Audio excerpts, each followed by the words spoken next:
Alors, je parlais avec un syndiqué de la CFDT. Bon, c'était intéressant parce qu'on a été un peu plus sur le fond. D'accord.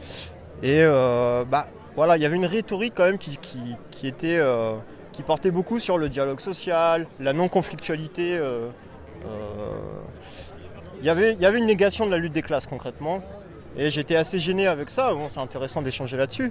Quelles sont les positions de la CGT sur une telle lecture La lutte des classes, il ne suffit pas de la nier pour qu'elle n'existe pas. Elle existe de fait. On n'a pas le. Enfin, c'est pas parce qu'on dit que on ne veut plus en entendre parler que voilà, le capital il est là. Et d'ailleurs on le voit avec cette réforme-là. C'est le salariat qui paye toute la réforme qu'on veut nous faire subir.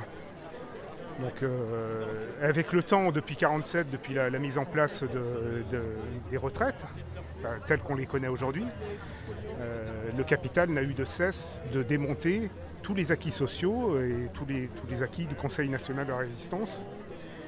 Et donc voilà, on voit bien qu'en fait la lutte des classes, elle est là. On n'a pas les mêmes intérêts forcément que le patronat. Voilà. Enfin, moi je suis dans la fonction publique, mais...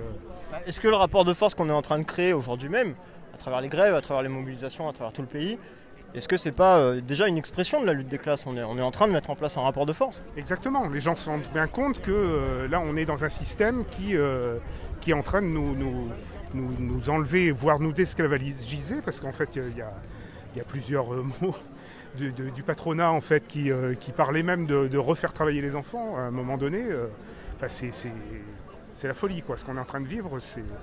Et là, j'espère qu'en fait effectivement le salariat en fait, va reprendre pied dans la lutte et puis reprendre espoir surtout qu'on peut gagner et qu'on peut avoir de belles conquêtes sociales pour un monde meilleur, plus juste